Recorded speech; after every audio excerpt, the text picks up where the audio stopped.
வணக்கம் மக்களே.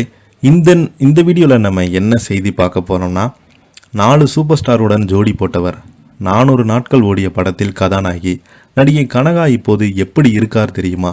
வாங்க இந்த வீடியோவில் விரிவாக பார்க்கலாம். அதுக்கு முன்னாடி முதன்முறையாக நம்ம சேனலை ஃபஸ்ட் டைம் பார்க்குறீங்கன்னா சப்ஸ்கிரைப் பண்ணாதவங்களாம் சப்ஸ்கிரைப் பண்ணிக்கோங்க. பெல் பட்டன்ஸ் மூலமைக்கு நம்ம சேனலோட நோட்டிஃபிகேஷனை எனபிள் பண்ணிக்கோங்க. நாங்கள் போடுற வீடியோ எல்லாமே உங்களுக்கு உடனுக்குடனே வந்து சேரும். கனகா மலையாளத்தில் அறிமுகமான காட்ஃபாதர் திரைப்படம் 400 நாட்களை கடந்து ஓடி இன்று வரை கேரளாவில் அதிக நாட்கள் ஓடிய திரைப்படமாக நிலைத்து நிற்கிறது. திரைத்துறையில் சில நட்சத்திரங்கள் நடிப்பு வாழ்க்கை சிறப்பாக அமைந்து போல் தனிப்பட்ட வாழ்க்கை அவ்வளவு வெற்றிகரமாக அமையாது. சர்ச்சைகள் நிரம்பிய வாழ்க்கையில் இருக்கும். அந்த வரிசையில் ஒருவங்க தான் பழம்பெரும் நடிகை கனகா. தற்போது பொதுமக்கள் பார்வையிலிருந்து விலகி வெளிச்சத்தில் விரும்பாமல் தனக்கென ஒரு வாழ்க்கை அமைத்து கொண்டிருக்கிறாங்க. தெலுங்கு சினிமாவில் தந்தையாக கருதப்படும் ரகுபதி வெங்கையா நாயுடுவின் கொள்ளு பேத்தி எம்ஜிஆர், சிவாஜி கணேசன் போன்ற ஜாம்பவானுடன் இணைந்து நடித்து பிரபலமான நடிகை தேவிகாவினோட மகனான கனகா 1989ஆம் ஆண்டு வெளியான தமிழ் திரைப்படம் கரகாட்டக்காரன் மூலம் கதாநாயகியாக அறிமுகமானாங்க. அதனைத் தொடர்ந்து தங்கமான ராசா, சீதா, பெரிய இடத்து பிள்ளை, பெரிய வீட்டு பணக்காரன் போன்ற முக்கிய தமிழ் படங்களில் நடிச்சிருக்காங்க. சூப்பர் ஸ்டார் ரஜினிக்கு ஜோடியாக அதிசய பிறவி திரைப்படத்தில் நடித்தாங்க.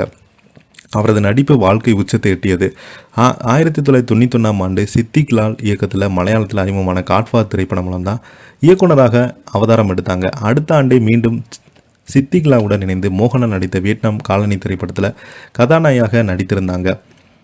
பின்னர் குருதி கட்டம் மங்கள் முதல் மாண்டியர் பெண்ணுக்கு திரையுலகில் அவங்க உச்சத்தில் இருந்தபோது 2022ஆம் ஆண்டு அவரது தாயார் மரணம் அடைந்து போனாங்க. இது அவருடைய பெரிய அளவில் பாதித்தது.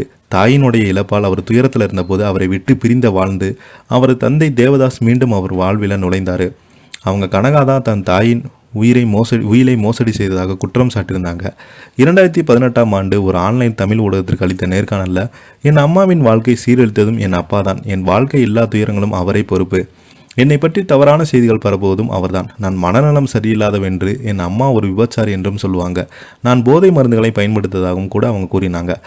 அவரது இத்தகைய நடத்தையால் நான் அவரிடம் பேசுவதை நிறுத்திட்டேன்.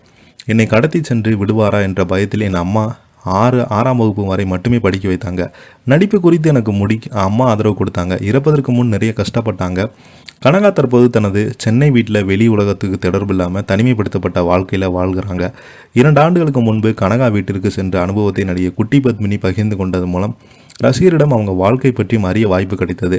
பல வருடங்களுக்கு பின்பு நேசிக்கும் தேவி அக்காவின் என் அன்பான சகோதரி கனகா மீண்டும் இணைந்தாங்க. இந்த மகிழ்ச்சி அளவே இல்லாதது.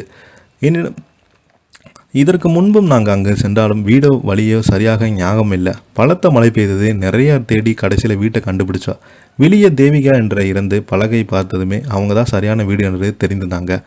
இந்த நிலையில் இவங்க சமீப காலமாக இறந்து போயிட்டதாக நிறைய பேர் வதந்திகள் பரப்பினாங்க. அதுக்கெல்லாம் முற்றுப்புள்ளியும் இந்த வீடியோவில் வைத்திருக்கிறாங்க. இதை பற்றி நீங்கள் என்னென்ன கீழே உள்ள கமெண்ட் பாக்ஸில் மறக்காமல் பதிவிடுங்க.